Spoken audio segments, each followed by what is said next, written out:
안녕하세요. 오늘 11주차 두 번째 강의를 시작하도록 하겠습니다.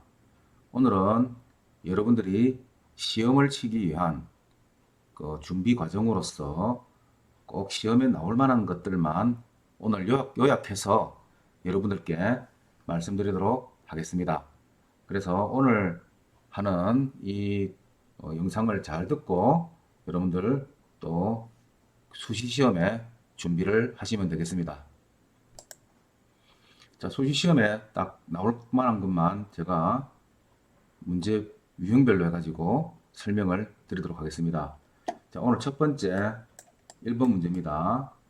자, 이 페이지에서 지구의 평균 반경, 평균 밀도, 그 다음에 이 그림, 지각과 중간층, 그리고 외핵, 내핵의 길이, 이 부분 외워서 나중에 시험에 임하시기 바랍니다. 자, 그 다음 2번 문제입니다. 2번 문제. 시각 구성의 8대 원소, 이렇게 산소, 교소, 알루미늄, 철, 칼슘, 마그네슘, 나트륨, 칼륨. 이거 암기하시고요. 그리고 조항광물 중에서 조항광물 7종. 자, 석영, 장석, 운모, 각섬석, 휘석, 감남석, 준장석. 요거 암기하시기 바랍니다. 자, 다음 문제 3번입니다. 자, 화성암을 성인에 따라서 분류하고, 그리고 이 화성암을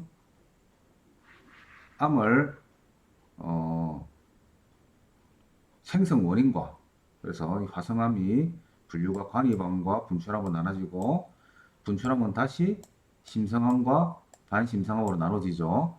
그래서 여기의 생성 원인을 간단하게 적고, 그리고 암의 종류를 각각을 이렇게 기술하는 것이 이 표를 요약해서 그리면 됩니다. 이게 바로 문제 3번입니다.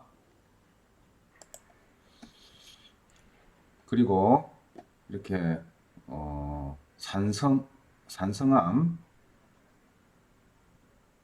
그래서 중에 화강암, 그리고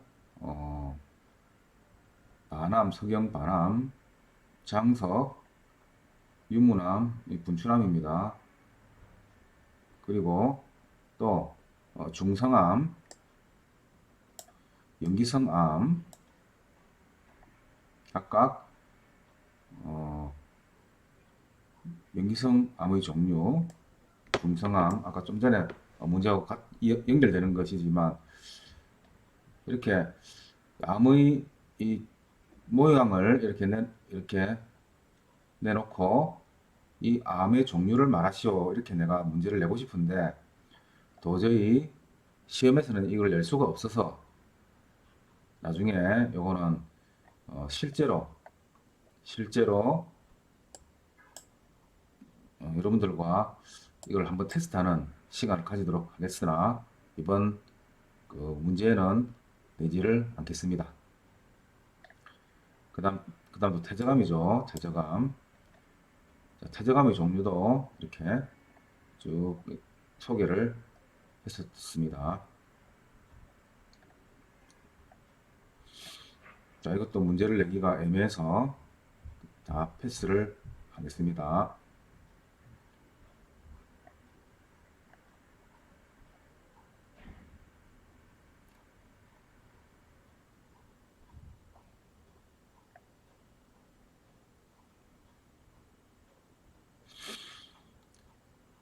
자, 변성암. 변성암의 생성 원인, 그리고 변성암의 종류, 편암, 그리고 전파암, 규암, 각섬암, 천매암, 대리암, 사문암 여기까지 해서 이 정도. 자, 변성암의 생성 원인과 종류 이 문제가 4번이 되겠습니다. 자, 다음 문제입니다. 자, 흙이 생성되기 위해서 안반이 풍화가 되는데 풍화의 종류를 두 가지 적고 그리고 설명하시오 하는 문제가 5번 문제가 되겠습니다. 그래서 물리적인 풍화와 화학적인 풍화로 나누어서 여기에 대한 설명을 이렇게 넣으면 되겠습니다. 그리고 연속해서 다음 페이지에 보면은 이 풍화에 대한 정의가 나오죠. 이렇게 풍화에 대한 정의가 나옵니다. 그래서 이렇게 물리적인 풍화와 그 다음에 생물학적인 풍화 이런 게 대한 그리고 또 그래서 이 부분과 같이 정리해서 풍화를 이렇게 물리적인 풍화와 화학적인 풍화로 나눠서 설명을 하면 되겠습니다.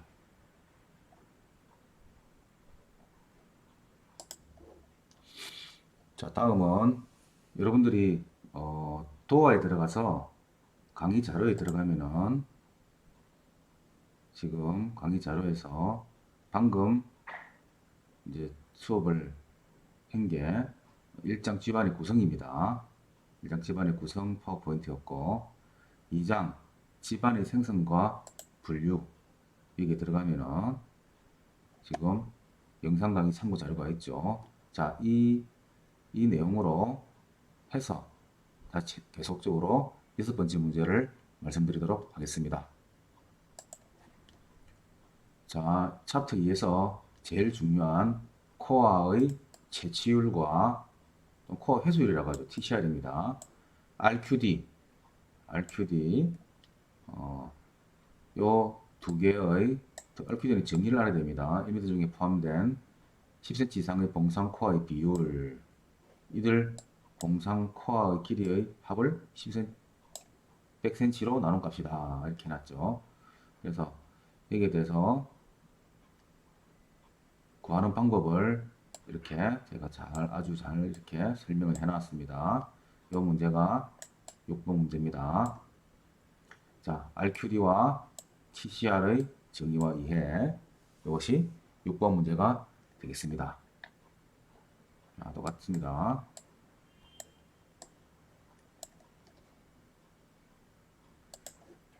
자, 다음 이 페이지가 7번 문제가 되겠습니다. 요거는 탄성파 속도와 리퍼빌리티, 굴착 난이도에 대한 문제입니다. 자, 굴착 난이도에 대한 정의. 이 굴착 리퍼빌리티는 불도저의 리퍼 뒤에 붙어 있는 리퍼로 암을 긁어낼 수 있는 정도를 나타내는 능력입니다. 그래서 그 구분을 뭘로 하느냐면은 탄성파 속도로 하죠. 그리고 탄성파 속도의 경계가 대략 1.5km/s 정도가 경계가 되며 이 1.5km/s 보다도 더 낮으면은 리퍼가 가능하고 이거보다 더 높으면은 리퍼가 불가능한 것이 됩니다. 그래서 리퍼빌리티에 대해서 적으시오 이렇게 하면은 요에 대한 설명을 적으면 됩니다. 자, 그 다음은 여기에 4장에서 8장까지의 원위치 시험 이후라고 올려둔 자료가 있죠. 자, 이 자료를 보시면 됩니다.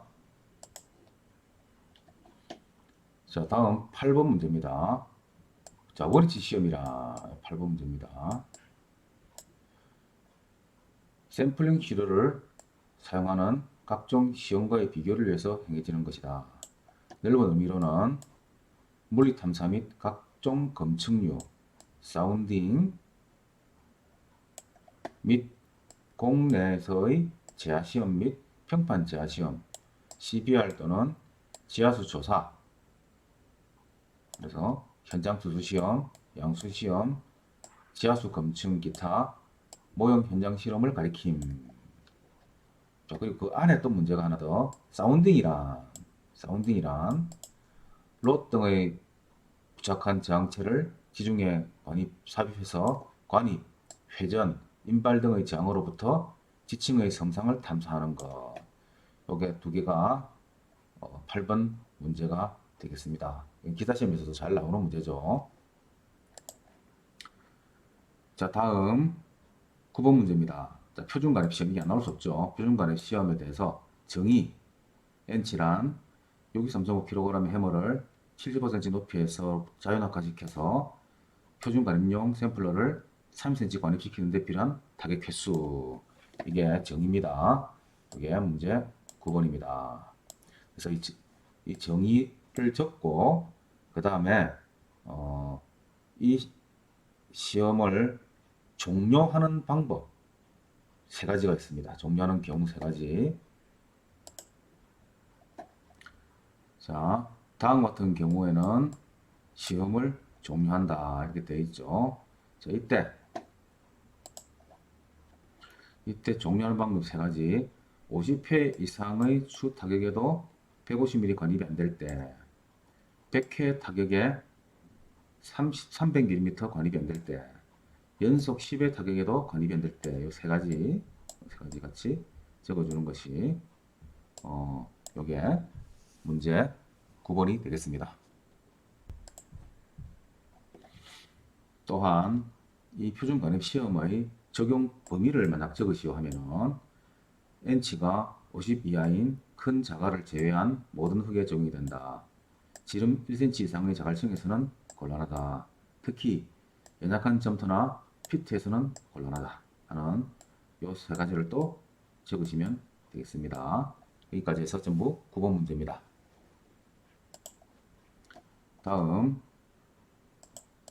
표준가립 시험지 사용하는 샘플러의 면적비에 대한 문제입니다. 이 면적비 구하는 공식이고요. 여기에 DW는 샘플의 외경이고 DE는 샘플의 내경입니다. 자, 이걸 구해가지고 이게 10% 이내가 돼야지만 불교란 실어로 간주한다. 이렇게 되어 있죠. 그죠? 여기까지 해서 여기 문제 10번입니다. 자, 다음 문제는 11번 문제입니다. 자, 11번 문제. 모래의 N치와 상대밀도 전선점각과의 관계인데, 자, 상대밀도와 N치의 관계에서 N치가 약 10에서 30 정도면은 중간 정도의 밀도가 되죠. 자, 그래서 N치가 어느 정도일 때 밀도가 중간이냐, 늦으냐를 판단을 할 수 있어야 하고요. 그리고 이 N치를 이용해서 던음식 네모살각 파이를 또 구하는 문제가, 이거는 기사시험에 또 잘 나오는 문제이기도 합니다. 이때 C값은 모래집안의 종류에 따라서 15, 25, 20 이렇게 여기다가 넣어서 파이를 구하게 되죠. 그래서 여기까지 해서 문제 11번 문제가 되겠습니다. 자, 다음은 12번 문제입니다. 12번 문제. 요거는 N치의 수정에 대한 문제입니다. 자, 우리가 N치를 구했을 때 로또의 길이가 너무 길면은 이에 대한 길이에 대한 수정을 하게 되죠. 그리고 또 토질이 아주 세사일 때, 물로 포화돼서 세사일 때 이때 토질에 대한 수정을 하게 됩니다. 그리고 상지압에 의한 수정도 또 하게 되죠. 상지압이 있을 때. 그래서 이때 P값, 유효 상제 하중은 kg/square-cm고요. 최대값은 2.8입니다. 이 이상이 나오면은 이 2.8 이하로만 사용해야 된다는 거. 요거까지 해서 요 문제가 N치 수정하는 문제가 12번 문제입니다. 요거는 기사시험 문제도 많이 나와 있으니까 참고해서 문제를 풀어보면 될 겁니다. 자, 다음 배인 시험기. 배인 시험. 요게 13번 문제입니다. 배인 시험을 위해서 요 공식을 이용해서 비배수점 상력 CU를 구하는 문제. 요게 바로 13번 문제입니다. 자, 다음 14번 문제입니다. 14번 문제. 요거는 토목에서 사용되고 있는 물리탐사법의 종류를 지표탐사법과 공례탐사법으로 나누어서 지표탐사법의 종류 5가지, 공례탐사법의 종류 5가지를 적는 문제가 바로 14번 문제입니다. 자, 다음 15번 문제입니다. 15번 문제. 요거는 동남권 부산 울산 경남 지역의 질 구조에서 각각 여기 있는 1번이 자인 단층이고 2번이 밀양 단층입니다. 3번이 이게 모량 단층이고 4번이 양산 단층입니다. 그리고 5번이 동래 단층이고 6번이 일광 단층이고 이렇게 7번이 울산 단층이죠. 그래서 이 단층의 이름을 적어 넣는 것이 바로 15번 문제입니다. 자, 다음 16번 문제입니다. 16번 문제. 자, 이거는 제4기층. 그래서 제4기에 퇴적된 지층을 두 가지로 분류하고, 자, 두 가지는 홍적층과 충적층입니다. 설명하시오. 그러면 자, 충적층은 약 1만 년 전부터 현재까지 퇴적된 흙으로 연약하며 함수비와 압축성이 높다. 이렇게 적어주시고, 자, 홍적층에 대해서는 1만 년 전 이전에 퇴적된 흙으로 견고하며 압축성이 낮고 고함일성을 갖고 있다. 이렇게 설명을 하면 됩니다. 이렇게 나눠서 설명하는 것이 16번 문제가 되겠습니다. 자, 다음 17번 문제를 소개하겠습니다. 17번 문제는 자, 진원과 진앙에 대해서 용어 설명을 하시오. 지진이 일으킨 점을 진원이라고 하고 진원의 상부에 위치하는 지표면의 지점을 진앙이라고 한다 하는, 이렇게 이 자리가 진원이 되고요. 지진이 일어난 진원이 되고 지표면 상부에 이 위치가 진앙이 되겠습니다.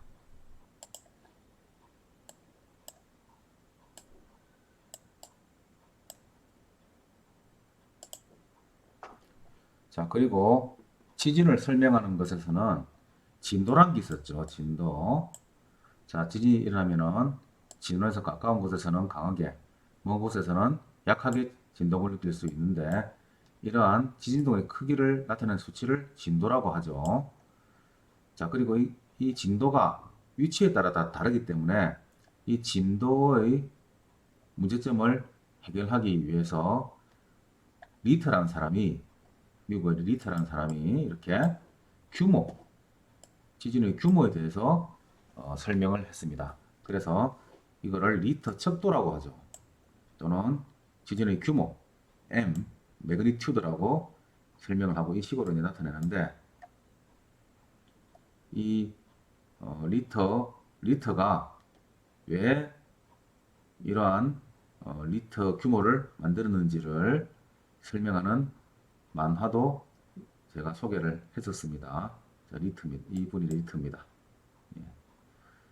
그래서 또 이걸 에너지량으로 이렇게 나타내는 것도 예전에 설명을 했었죠.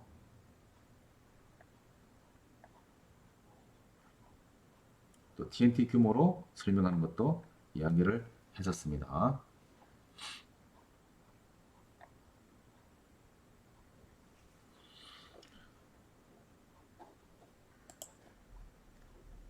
자, 그리고 다음 18번 문제를 설명하겠습니다. 18번 문제는 자, 지진에 의한 피해의 종류를 두 가지 적고 설명하시오 하는 겁니다. 그렇게 하면은 자, 지진에 의한 피해의 첫 번째는 1번은 지진동에 의한 직접 피해, 두 번째는 집안 자체의 변형 파괴, 이렇게 두 가지로 나눌 수가 있습니다. 자, 그리고 이 지진동에 의한 직접적인 피해는 집안의 진동 특성이 그 피해를 좌우하며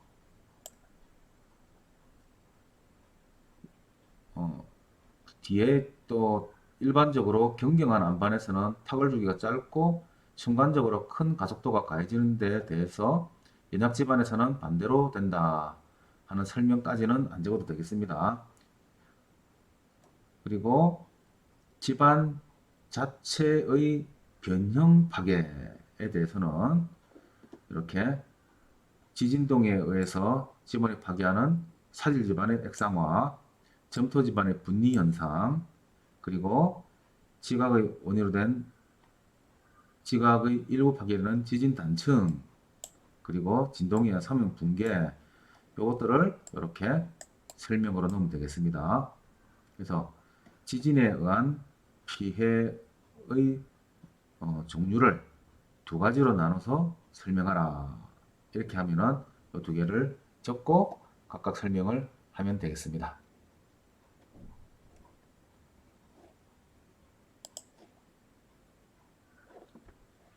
그 다음 페이지에 또 문제 한 문제가 더 이제 나오게 되겠죠. 19번 문제입니다. 이건 뭐냐면은 집안의 액상화에 대해서 설명하고 액상화 방지 대책을 적으시오 하는 것이 19번 문제입니다. 액상화는 지진동의 반복에 의해서 지층 중의 강수압 U가 상승해서 유효응력이 감소하여 포화 사질토가 전당 강도를 잃는 현상을 말한다. 이렇게 적으면 되고요. 그리고 이로 인해서 지진에 분사 현상이 발생하여 모래가 지표면으로 분출하게 된다. 여기까지 적으면 되겠습니다. 그러면 여기에 대한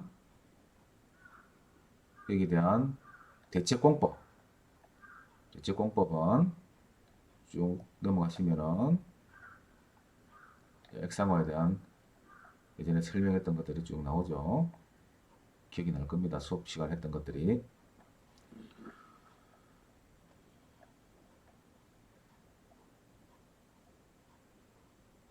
자, 여기 보면은 자, 액상화의 판정 기준이 있습니다. 판정 기준. 요거는 강도가 낮은 느슨한 세사에서부터 실트까지 10m보다 얕은 깊이에서 NH가 10 이하에서 입도가 균등한, 예를 들면은 균등 계수가 6 이하인 포화지층에서 일하기 쉽다. 요게 액상화의 판정 기준입니다. 그리고 여기에 대한 액상화 대책은 쇠석 배수공법, DMM, DCM 이렇게 대책공법을 적어주면 여기까지 해서 한 문제가 되겠습니다.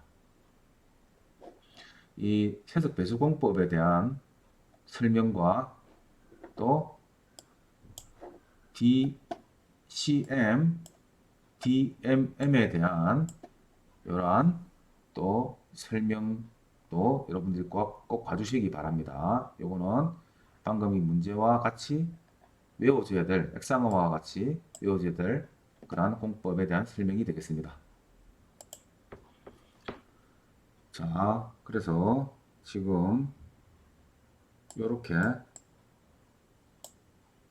8장 모니터 시험까지 해서 문제가 지금 총 19문제가 나갔습니다. 그죠? 그리고 지금부터 설명할 거는 집안 구조물 설계 강의 교재 3편 흙막이 구조물 여기에 대한 설명을 지금부터 할 겁니다. 그리고 그 다음에 장직원 박사가 강의했던 내용 계측관리편입니다. 그래서 연약집안의 계측관리, 그리고 가시설 계측관리, 터널의 계측관리 이 부분은 여러분들 구주차 9주차 첫 번째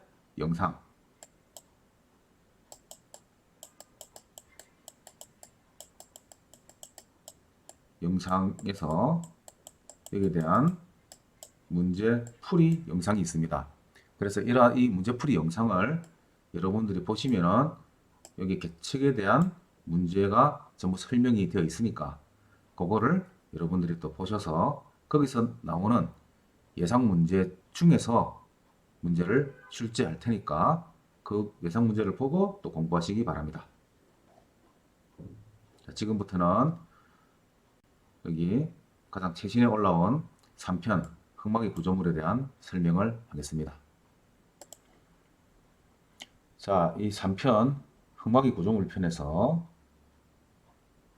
여러분들 파워포인트를 열어주시면 여기에 쭉 집안 굴착 공법의 종류가 나오고 흑막의 구조물의 구조도가 나옵니다.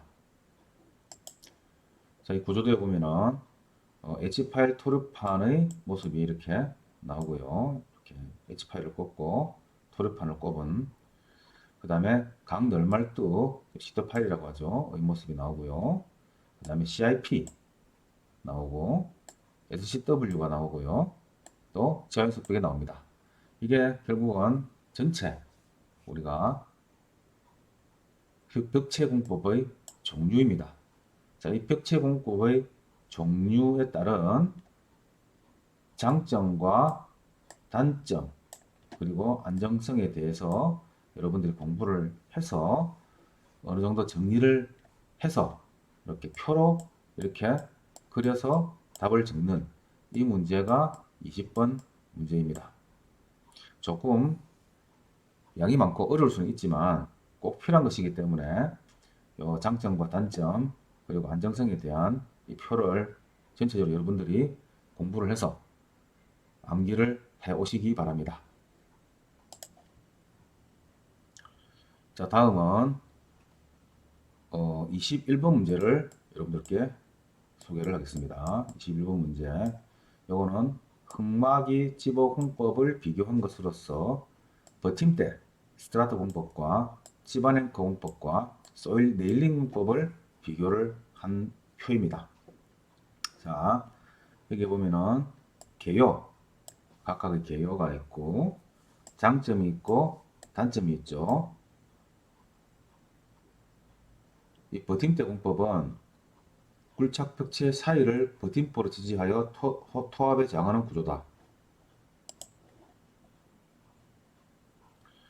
그래서 이 자체의 버팀대만으로 H빔이나 이런 버팀대 강관을 쓰기도 하는데 이러한 버팀대만으로 집안의 토합을 버티는 구조로서 프리스트레스는 없습니다. 프리스트레스력은 여기 있는 자키를 통해서 주게 되는데 이 자키가 줄 수 있는 프리스트레스력이 약하죠. 아주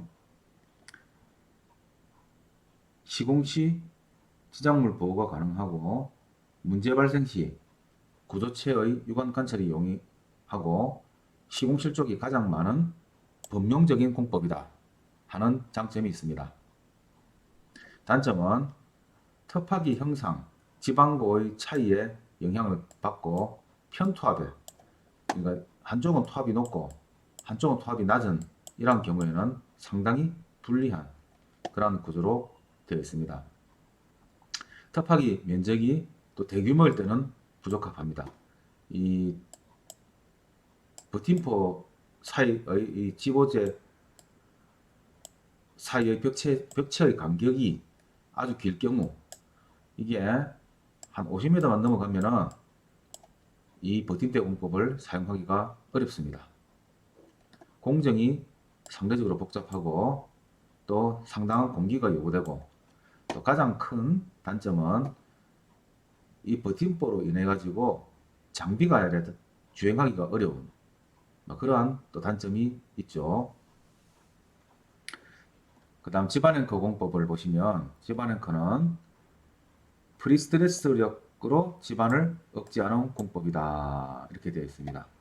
여기에 대한 설명은 여러분들 지난번 10주차와 11주차 첫 번째 강의에서 자세한 설명이 되어 있으니까 그 강의를 보시면은 알 겁니다. 장점은 프리 스트레칭을 통한 변이 관리가 가능하며 또 작업 공간 활용이 용이하다. 이것이 버팀대와 비교해서 상당한 장점이 됩니다. 텃파기 면적이 대규모일 때 유리하고 실용 실적이 많은 법령공법으로서 텃파기 텃파기의 어떤 부지가 아주 대규모일 때, 이건 50m가 아니라 100m 이상이 돼도 아무 상관이 없는 그런 공법이 되겠습니다. 단점이 있습니다. 공정이 상대적으로 복잡한데 정착 지층이 제한적이다. 그래서 풍화암 정도, 풍화토 이상의 좀 단단한 집안의 풍화암 정도의 정착이 끝부분이 이 부분이 정착이 돼야지만 긴장력을 이렇게 발휘한다는 그러한 단점이 있습니다. 그리고 이쪽 배면 쪽에 대지를 침범할 수 있는 이러한 가능성이 많은 공법이라서 이런 부분이 단점이 되겠습니다. 소일 네일링 공법은 집안에 삽입된 철근이 지방과 일체화 보강되어 투합에 저항하는 구조로서 이렇게 사면이 있는데 이 사면에 철근을 이렇게 쭉 이렇게 천공후 삽입하고 그라우트를 합니다. 그렇게 되면은 이렇게 활동이 일어나려고 하는 것을 네일이 잡아주는 이러한 기능입니다. 요거는 집안의 공법 자체의 개요가 집안의 약한 인장도를 보강하는 공법으로서 프리스트레스는 아예 없죠. 공정이 간단하고 공기가 단축되며 경량의 시공 장비 및 빠른 시공 속도가 장점입니다. 굴착면에 자유롭게 대응이 되며 이런 사면과 같은 어느 정도 변이를 허용할 때 이때 적합하게 사용할 수 있는 공법입니다. 단점은 연약층, 모래층, 대량 지하수층이 있으면 불리하며 이게 기본적으로 프리스트레스력을 주지 않기 때문에 어느 정도 변이가 상대적인 변이가 발생해야지만 저항력을 발휘하는 그러한 단점이 있어서 변이가 생기면 안 되는 그러한 구조물에는 부적당하다. 그래서 가지설에는 부적합하고 개척 관리도 필수적으로 해야 되는 공법입니다. 그래서 이러한 흙막이 집어 공법 종류를 세 가지 적고 버팀대, 집안 앵커, 소일 네일링 적고 여기에 대한 개요와 장단점을 적으시오. 이렇게 문제가 나오면 이 표를 그대로 여러분들이 적어주시면 그것이 21번 문제의 정답이 되겠습니다. 자, 다음은 22번 문제입니다. 22번 문제. 이거는 여러분들께 나눠드린 파워포인트의 77페이지를 보시면 되겠습니다. 페이지 77페이지입니다. 파워포인트. 여기 보면은 자, 앵커의 구조를 세 가지로 구분하여 설명하시오. 이렇게 문제가 나오면은 자, 앵커체 1번 여기 앵커체입니다. 앵커체 2번 인장부, 앵커 두부 이렇게 그림을 그리고 여기에 설명을 이렇게 추가하시면 되겠습니다. 이게 바로 22번 문제입니다. 자, 다음은 여러분들 99페이지를 자, 페이지 99입니다. 파워포인트 99에 보면은 강선의 느름량을 계산하는 식이 있습니다. 이론적 근거가 이거죠. 그래서 다음 100페이지를 보시면은 요거는 여러분들 시그마 이꼬로 이 입실론 하는 요 식에서 나온 겁니다. 그래서 시그마는 A분의 P고 그 다음에 E의 변동률은 L분의 델타 L이죠. 그죠? 그래서 이 델타 L에 대해서 이렇게 정리를 하면은 A 2분의 PL이 나오는 것이죠. 이게. 그래서 이 공식을 여러분들이 외워주면은 여기서 다음 앵커의 느름량을 계산하라. 자, 앵커 길이와 단면적과 이렇게 인장력과 탄성계수를 줬을 때 이걸 계산하는 이러한 문제가 23번 문제가 되겠습니다. 23번 문제. 다음은 페이지 105입니다. 여기 보면은 진행성 파괴라는 게 나오죠. 진행성 파괴. 그래서 말뚝이나 앵커에서 진행성 파괴가 왜 일어나는지, 또 진행성 파괴 때문에 우리가 안전율을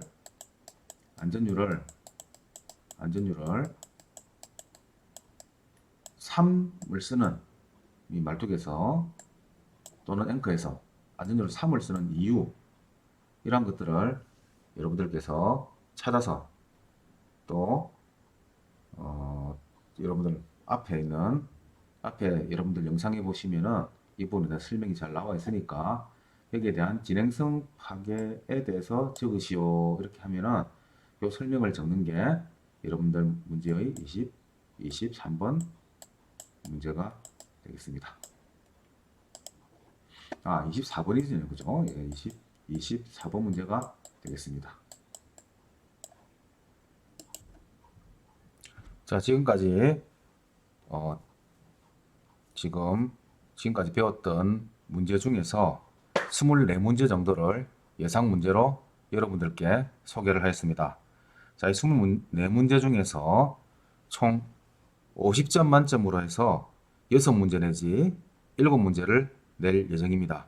그래서 이 24문제를 여러분들이 아주 공부를 열심히 해서 다 100점을 받을 수 있도록 합니다. 자, 그리고 지방구조물 설계 9주차 첫 번째 영상 계측 문제풀이 동영상이 있죠.